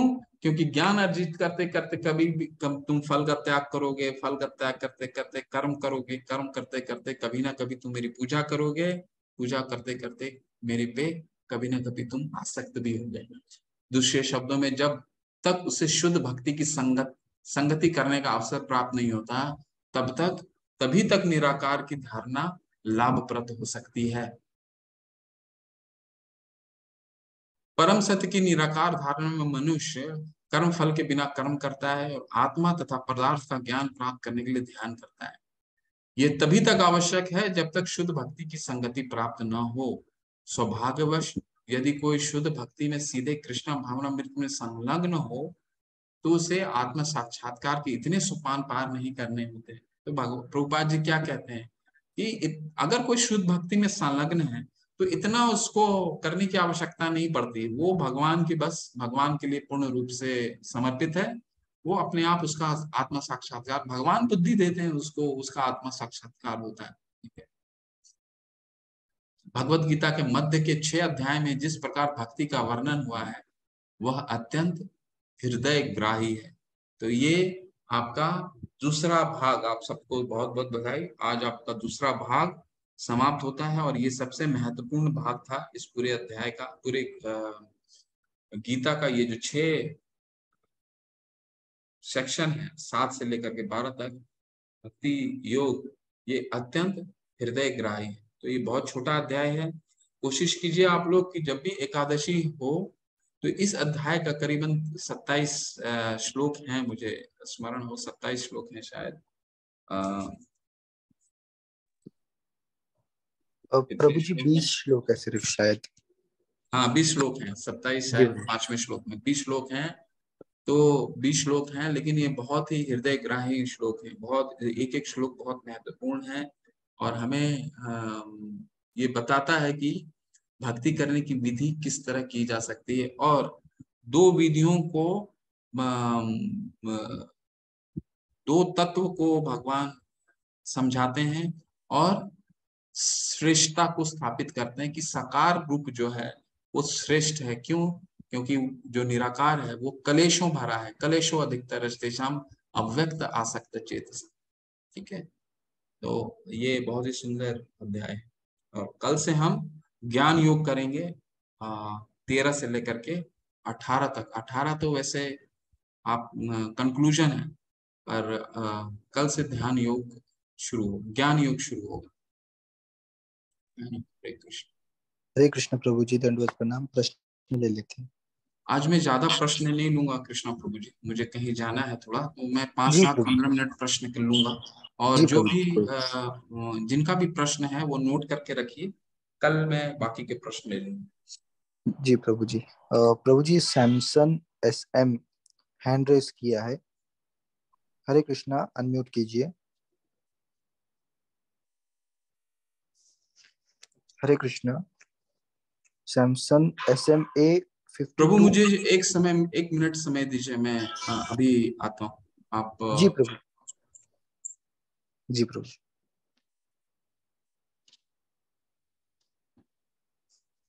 हरे कृष्णा निधि चिकारा माता जी। हरे कृष्णा निधि माता जी, अनम्यूट कीजिए। हरे कृष्णा गुरुजी। हरे कृष्ण माता जी। जी माता जी, आपका कोई प्रश्न है?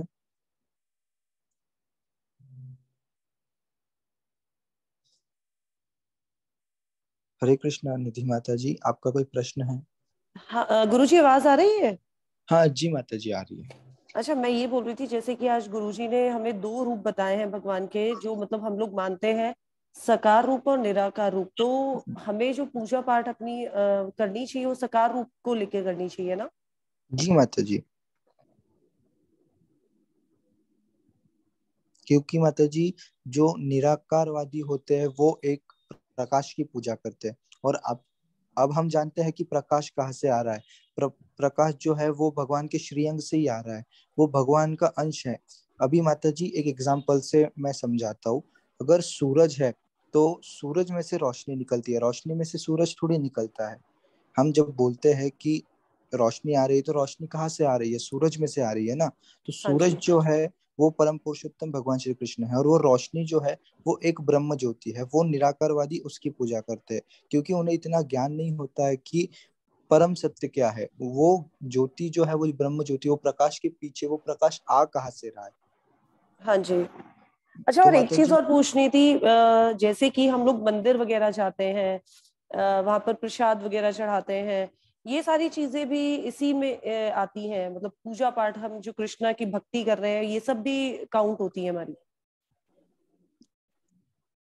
हाँ जी माता जी, सब हर एक चीज काउंट होती है माता जी। आप नाम जप कर लो, आप भगवान क्योंकि के बहुत सामने लोग बोलते हैं नमस्कार ना कर कि लो। ये मंदिर जाने में और इन सब चीजों में कुछ नहीं है, मगर जैसे अभी आज गुरुजी ने बताया कि ये विग्रह है, मतलब भगवान हमसे किस तरीके से मिले, तो मंदिर में जो उनकी विग्रह वगैरह है वो एक तरीका है जिससे भगवान हमें दर्शन देते हैं, मतलब हम जी उनसे माता मिल जी। सकते हैं। जी तो माता जो लोग ऐसे बोलते हैं तो वो गलत बोलते हैं ना?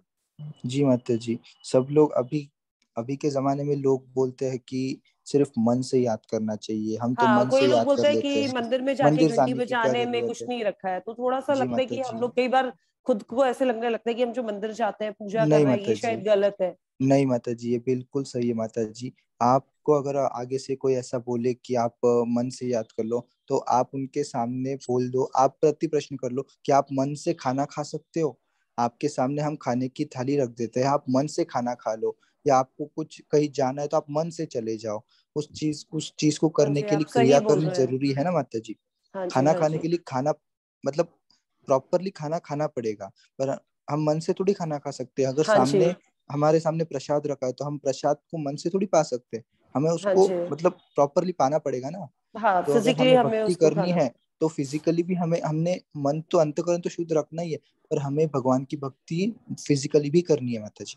अच्छा, जैसे मैं लड्डू गोपाल जी की सेवा करती हूँ, मगर बहुत ज्यादा टाइम वगैरह डिसिप्लिन वाली नहीं है, मतलब मैं अपनी तरफ से मन होता है अच्छा अच्छा खाना बनाती हूँ, उनको सुबह नहलाना, कपड़े पहनाना, वो सब करते हैं, मगर एक डिसिप्लिन नहीं है कि सुबह 6 बजे ही सारी चीजें हो रही है, किसी दिन 7 बजे हो रही है तो किसी दिन 9 बजे हो रही है। तो ये सारी चीजें गलत है या ऐसा चल जाता है गृहस्थ में? माता जी, गृहस्थ जीवन है तो उसमें तो आपको उतार चढ़ाव है, आपका टाइम है, आपका ऑफिस है, आपका कोई वर्क है। तो उसमें तो माता जी आप आपका टाइम के हिसाब से आप करते हो। पर सुबह का जो टाइम है माता जी वो अच्छा होता है मेरे हिसाब हाँ से जी, तो। हाँ जी। तो सुबह आप कर सकते हो, और आप जो सेवा कर रहे हो माता जी, आप वो सेवा बंद ना कीजिए, क्योंकि नहीं वो नहीं नहीं, वो तो मैं आप पिछले जो 6-7 भी। साल से कर रही हूँ। और जी घर माता पे जी। कई बार लड़ाई भी हो चुकी है, मेरे हस्बैंड बहुत सपोर्टिव है, मगर मेरे को रहते कि घर में अंडे ना बने और वो खाते हैं, तो कई बार इस बात पे बहुत ज्यादा लड़ाई हो चुकी है। तो जी माता जी। वो, मगर मैंने वो भी बंद ही किया हुआ है कि नहीं बनेंगे तो नहीं बनेंगे। अभी मैं जी देखती माता हूँ कब जी। तक चलेगा, मगर सेवा तो मैं हमेशा ही करने का सोचा है, जी और देखो माता भगवान कितना मदद करते हैं इस चीज में ना। जी माता जी, नॉनवेज तो माता जी नहीं, मतलब शास्त्रों में भी उल्लेख है, नॉनवेज तो अगर अब नहीं वो नहीं खाना। मानते हैं, क्योंकि वो पहले विदेश में रह के आए 3-4 साल, तो उन्होंने वहां खाना शुरू कर दिया है, वो नहीं सुनते हैं। हाँ, बस ये मैंने घर में बनाया हुआ कि घर में नहीं आएगा, ना बनेगा, ना कोई खाएगा, अंडे भी नहीं बनेंगे, मगर ठीक है, कई बार उस चीज के ऊपर बहुत लड़ाई हो जाती है घर में। जी माता जी। हाँ जी। अच्छा, मेरे को रितेश गुरुजी को एक बात इन्फॉर्म करनी थी और उनसे सलाह लेनी थी कि जो हमारी लास्ट क्लास होगी हरे कृष्ण माता अठारह जी। को, वो 22 तारीख को है, और 22 तारीख को हमारी फ्लाइट है माता जी, कोलकाता से, आपकी और आवाज नहीं वो आ रही है। आ रही प्रभु, आने कुछ बोले। हरे जी कृष्ण वो जो प्रभु जी। मेरी हरे कृष्ण। वो जो मेरी फ्लाइट है कोलकाता से वो 7 बजे की है, तो क्या हरे मैं उस कृष्ण दिन प्रभु जी। सुबह वाली क्लास ले सकती हूँ? जी जी माता, दोबारा बोलिए, पूछिए। मेरी जो 7 बजे वाली क्लास है 22 तारीख को, जो 18वां अध्याय होगा, वो मैं नहीं कर पाऊंगी 7 बजे की, तो वो मैं सुबह 6 बजे वाली क्लास कर सकती हूँ? हाँ माता जी, कीजिए ना, बिल्कुल। अभी तो अच्छा अच्छा। तीन चार समय होता है ना, किसी भी समय के लिए अपना हाँ कंप्लीट कर लीजिए कोर्स। ठीक है गुरु जी, ठीक है। हरे कृष्ण प्रभु जी। हरे कृष्णा गुरु भारत जी। जी मत। हरे कृष्ण प्रभु जी। हरे कृष्ण। जी प्रभु जी। प्रश्न है तो सैमसंग, क्या प्रश्न है बताइए। हरे कृष्ण प्रभु जी, मेरा प्रश्न ये है, जो साकार रूप की पूजा करते हैं तो उनका दर्शन तो मतलब संभव ही हो जाता है, लेकिन जो निराकार वाले, जैसे ब्रह्म कुमारी वाले, वो शिव बाबा की पूजा करते हैं, निराकार ही करते हैं, वो क्या उनका ये संभव नहीं है, होता है कि मतलब दर्शन के मतलब उनका भगवान का स्वरूप संभव नहीं है क्या?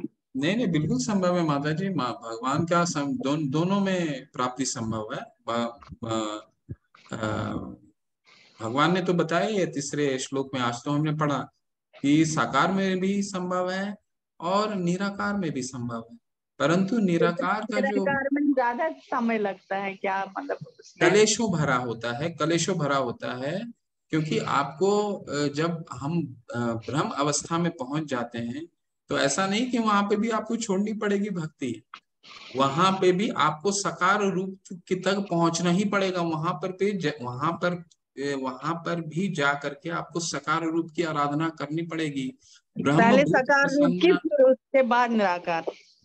जी, तो ऐसा नहीं है कि आप एक बार वहां पहुंच गए, फिर भगवान वहां पे भी भक्ति करते रहनी पड़ेगी आपको, तब आप उसके ऊपर जा सकते हैं। तो भगवान 18वें अध्याय के 54वें श्लोक में बोलेंगे, ब्रह्म भूत प्रसन्न आत्मा न सोचती न कांचती समाह सर्वेषु भूतेषु मद भक्ते लभते पराम। मुझे वहां पहुंचने के बाद भी ब्रह्मभूत अवस्था तो मिल जाएगी, प्रसन्न हो जाएंगे, किसी चीज की चिंता नहीं रहेगी, लेकिन वहां भी भक्ति करती रहनी पड़ेगी, तब में हम लभते पराम, तब भगवान को प्राप्त कर सकते हैं। तो वहां भी प्राप्ति हो सकती है, लेकिन मार्ग थोड़ा कठिन है, मार्ग बहुत ही कठिन है। ठीक है, धन्यवाद। हरे कृष्ण माता। निधि माता, आपका हो गया है ना प्रश्न? और कुछ प्रश्न है आपकी? आपका हैंड रेज है, ठीक है। आरती गुप्ता माता जी, हरे कृष्ण माता। हरे कृष्णा प्रभु जी। जी जी, हरे कृष्ण माता जी। प्रभु जी, मेरा सवाल ये है कि जैसे ये जो जानवर होते हैं छोटे छोटे, ये हमको जिससे मतलब नुकसान होता है, जैसे जिनसे डर लगता है, जैसे छिपकली के बच्चे हैं वो, और तो जैसे हमारे हस्बैंड ने दवाई डाल दी तो वो मर गई तो बच्चे, और चिकन खजूरा है वो हम बाहर पानी डाला तो बच्चा था, तो क्या इसमें भी हमको पाप लगता है प्रभु जी? आप क्या, आपका थोड़ा वॉइस क्लियर नहीं हुआ, फिर भी मैं जो समझाऊं, आप ये कहना चाह रहे हैं कि छिपकली वगैरह में आप दवाई डाल देते हैं, वो मर जाता है, ये सब पूछ रहे हैं हाँ क्या, कि वो पाप हाँ हाँ लगता है? भगा जी दीजिए प्रभु। माता जी, घर से जीव को भगा दीजिए, मारने का प्रयास मत कीजिए। अगर आपके लिए डेंजर ना हो तो उसको भगा दीजिए घर से, मारने का प्रयास मत कीजिए। नहीं प्रभु जी, जैसे हस्बैंड है वो नहीं मानते हैं और डाल देते हैं उसको दवाई भगा, में। जिस जीव को हम जन्म नहीं देते, वो जीव को मारने का हमें अधिकार नहीं, पर फिर भी अगर आपको लगता है कि उसको भगाया जा सकता है, भगा करके आपका काम हो सकता है, तो उसको भगा दीजिए, पर उसको मारिए मत। लेकिन ऐसा हो कि आपको नहीं, अब लग रहा है कि नहीं भागेगा और आपको कष्ट देने वाला है, तब आप ये सब का कदम उठाइए, बट अवॉइड कीजिए, किसी को मारने में अवॉइड कीजिए। कलेश तो होता ही है माता जी, किसी भी जीव को हम मारने का हमारे अधिकार ही है। हमने जन्म नहीं दिया, प्रभुपाद जी बताते हैं, हम उसी जीव को मार सकते हैं जिस जीव को हमने जन्म दिया है। ठीक है, तो हम जानते हैं किस जीव को हमने जन्म दिया है, इसके अलावा हम किसी जीव को हम हत्या नहीं कर सकते, क्योंकि हमारा ये जो धर्म है वो 4 पैरों पे खड़ा होता है, दया, तप, स्वच्छता और शुद्धता, सत्यता। ठीक है, दया, तप, शुद्धता और सत्यता।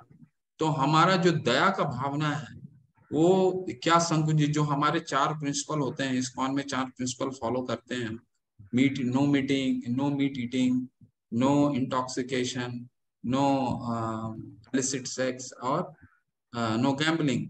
तो यानी कि दया का क्या मतलब हुआ, दया का धर्म का जो 4 पैर है उसमें दया का ये सिग्निफिकेंस है कि हम किसी जीव के प्रति दयालु हूं। ठीक है, इसलिए जीव हत्या ये धर्म का है। जीव हत्या जो है वो अगर हम जीव हत्या कर रहे हैं तो दया आएगा कैसे, आ ही नहीं सकता ना दया। कोशिश कीजिए घर से भगा दीजिए, अगर बहुत ही तकलीफ है तभी उसको उस पे आक्रमण कीजिए, नहीं तो मत कीजिए। अच्छा प्रभु जी। तो प्रभु जी आप कह रहे हैं जैसे जिनको हम जन्म दे सकते हैं उनको मार सकते हैं, ये समझ में नहीं आया प्रभु जी। ज्यादा मत समझने का प्रयास कीजिए। कहने का, प्रभुपाद जी को एक बार रिपोर्टर ने पूछा कि प्रभु जी मैं क्रिश्चियनिटी में तो लिखा है कि दाओ नो मर्सी किलिंग, ठीक है, आप किसी को नहीं मार सकते। तो प्रभुपाद जी ने बोला तुमसे अच्छा क्रिश्चियन मैं हूं। ऐसा क्यों? बोले तुम तो बोलते हो बाइबल में तो लिखा है कि किसी नहीं मारना चाहिए। ठीक है, तो वो कहता है कि हम तो किसी चीज जीव को मार के नहीं खाते, प्रभुपाद जी कहते हैं। तो वो रिपोर्टर कहता है कि नहीं नहीं, उसमें बाइबल में लिखा है किसी मनुष्य की हत्या नहीं करनी चाहिए। तो प्रभुपाद जी कहते हैं कि तुमको भगवान बेवकूफ दिखते हैं कि जब उन्होंने मारने को लिख दिया, तो अगर मनुष्य को लिखना रहता तो वो लिखते ना कि मनुष्य को नहीं मारना चाहिए। ये तुम अपनी बुद्धि मत लगाओ, हमें बुद्धि नहीं लगानी है। भगवान ने क्या लिखा बाइबल में कि there should be no killing. There should be no killing means there should be no killing, कुछ भी हत्या नहीं होना चाहिए, किसी भी जीव की हत्या नहीं होनी चाहिए, सिंपल है। ठीक है, तो हम अपने तरीके से शास्त्र को नहीं अपना सकते, अपने तरीके से मनमाना ढंग से हम अपने शास्त्र को अपना नहीं सकते। शास्त्र जो लिखा है भगवान बहुत क्लियर लिखे हुए हैं कि मैं ये कर सकता हूँ, ये आप मेरे को अर्पित कर सकते हैं। तो प्रभुपाद जी ने उसी रिपोर्टर को दिया था कि फिर भी वो प्रभुपाद जी से लड़ने लगा, नहीं हम तो ये खाना ठीक है, ये नहीं खाना ठीक है। बोला ठीक है, अगर तुम खाना चाहते हो तो वही खा सकते हो जो तुमने पैदा किया है। तुमने क्या पैदा किया, सिर्फ अपने बच्चों को पैदा किया, वही खा सकते हो, और तुम्हारे किसी जीव में हक नहीं है, सब भगवान के जीव है। ठीक है, ऐसा करके उन्होंने डांटा था प्रभुपाद जी ने रिपोर्टर को। ठीक है, तो वही मैं आपके सामने रिपीट किया। ठीक है, तो इस तरह इसको समझिए माता जी। तो कोई हाँ जी प्रभु जी। जीव को हत्या नहीं करना चाहिए, भगा दीजिए, नहीं होता है तब इनको कुछ आक्रमण कीजिए, तो भगा दीजिए घर से। ठीक है, और किसी का कोई प्रश्न है? 1-2 प्रश्न और ले सकते हैं, तो फिर चलते हैं। सैमसंग का SM-A252 हो गया है ना प्रश्न? चैट में किसी का है प्रश्न? चैट का प्रश्न रह जाते हैं।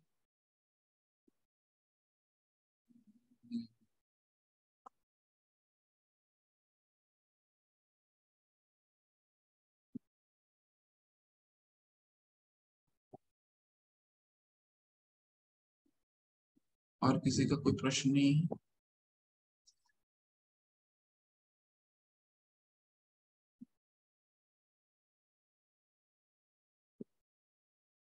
शुभांगिनी, ठीक है माता जी, शुभांगिनी माता जी प्लीज आप पूछ सकते हैं। एक प्रश्न और लेता हूँ। हरे कृष्ण माता जी, आप प्रश्न कीजिए, अनम्यूट कीजिए माता जी प्लीज।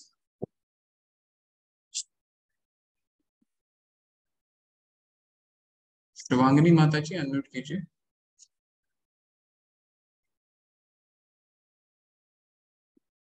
मुझे श्रीनाथ जी के स्वरूप के बारे में जानना था।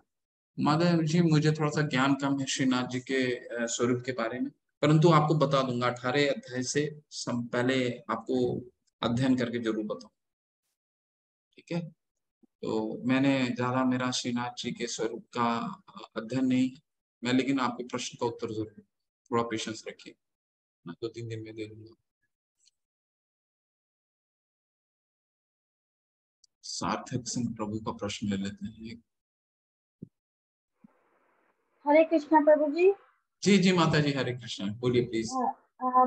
प्रभु जी, ये कोई प्रश्न था, जैसे कल आपने बताया था कि अगर आप कहीं जाते हैं तो आप जो आपने घर पे विग्रह रखे हैं उनको ले जा सकते हैं अपने साथ में, लेकिन आजकल तो हर एक आदमी अपना कान्हा जी को लेके जाते हैं, लेकिन वो वहीं पे खाते हैं, अपनी टेबल पे भी रखते हैं, उनसे जूठे हाथ से खाते हैं, तो ये कहाँ तक सही है? नहीं नहीं, सही नहीं है माता जी।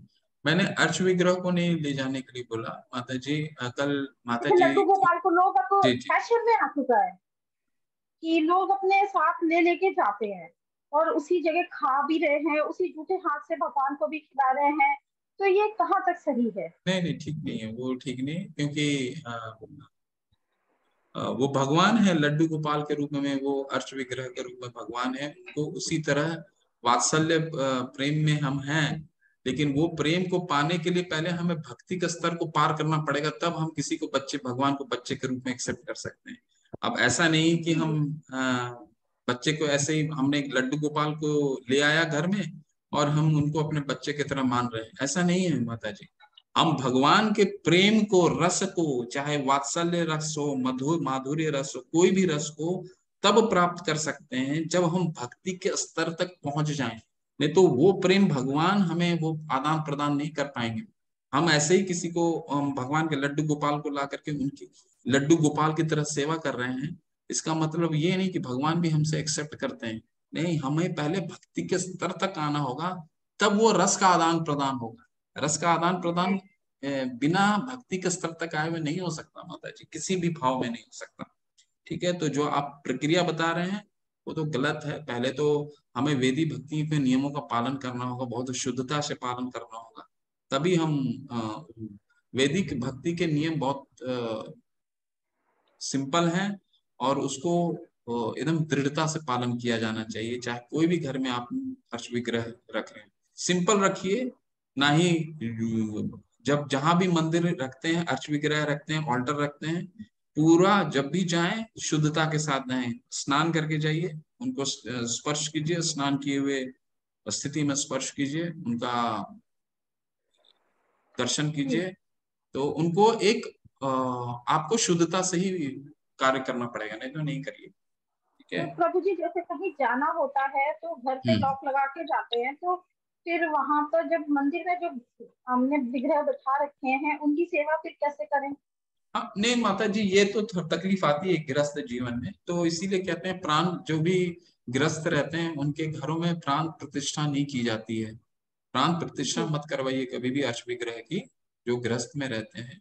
तो आप उनको अच्छे से सेवा कर करके आप जहां भी ऑल्टर में रखते हैं, एक चीज जरूर कोशिश कीजिएगा, या तो उन पे पर्दा लगाइएगा ऑल्टर में, या दरवाजा लगाइएगा। तो जब भी घर से निकलते हैं तो क्लोज करके निकलिएगा। ठीक है, ऐसे ओपन करके घर मत निकलिए, या ऑल्टर को, ऑल्टर में एक पर्दा लगा दीजिए या दरवाजा लगा दीजिए, क्लोज करके निकलिए। ठीक है, और प्राण प्रतिष्ठा इसलिए कहते हैं कि गृहस्थ में नहीं लगाना। अगर प्राण प्रतिष्ठा आपने करा लिया, फिर आप छोड़ करके नहीं जा सकते, कभी भी छोड़ के वो घर नहीं जा सकते। जी जी जी जी। तो जैसे प्रभु जी, जैसे मैं कभी कहीं जाती हूँ तो भगवान जी के लिए यहाँ पर जल रख के जाते हैं और कुछ ड्राई फ्रूट्स उनके लिए यहाँ पर रख के जाते हैं मंदिर में, तो वो सही है या हमें और कुछ भी साथ में रखना चाहिए? नहीं नहीं माता जी, जो भी चीज रखते हैं आप, जल रख के जाते हैं, बहुत अच्छा करते हैं। तुलसी देते हैं ना माता, तुलसी दे करके जी रखते हैं। जी जी, बिल्कुल बिल्कुल, तुलसी रख के जाते हैं। ठीक है ठीक है ठीक है, बस जल रख करके जाइए और कुछ नहीं। मुझे किसी ने बताया कि जब तुम कहीं जाया करो तो भगवान को अनाज में रख के जाया करो। नहीं नहीं नहीं, अनाज वगैरह कुछ नहीं, कुछ नहीं, कुछ नहीं, सिर्फ जल दे के जाइए। और जो भी अर्पित करते हैं वो 15 मिनट के बाद वो वहां से निकाल लीजिए। ठीक है, बिल्कुल मत दीजिए, सिर्फ जल रखिए और कुछ नहीं। उस विग्रह के पास कुछ नहीं होना चाहिए, अर्च विग्रह के पास जल दीजिए। फैन चला करके जाइएगा, जब भी घर से जाते हैं वहां पे फैन चला करके जाइएगा। देखिए, श्रद्धा आपके हृदय में स्थापित होनी चाहिए कि मेरे जाने के बाद कहीं भगवान को गर्म तो नहीं लग रहा है, गर्मी तो नहीं है, ऐसा करके। तो जैसा श्रद्धा विकसित करेंगे, तो हम मंदिरों में देखते हैं ना कि प्रभुपाद जी को ठंडे के समय सॉक्स भी पहनाया जाता है, टोपी भी पहनाया जाता है, स्वेटर भी पहनाया जाता है। तो ये क्या है, अपने मन में श्रद्धा है। तो वो श्रद्धा जितना विकसित करेंगे हम अर्च विग्रह से उतना अटैच्ड होंगे, आसक्ति हमारी बढ़ेगी, और आसक्ति बढ़ेगी तो हम हमारी जो प्रेम है बढ़ता जाएगा, विकास होगा, है ना माता जी? ठीक है, आज चलते हैं, कृष्ण प्रभु जी निकल गए क्या? ठीक है, आज चलते हैं। फिर आप अपने प्रश्नों, जो आज जिनके जिनके प्रश्न रह गए हैं वो आप कल नोट कर लेके आइए, कल चर्चा करेंगे प्रश्नों की। ठीक है, हरे कृष्ण।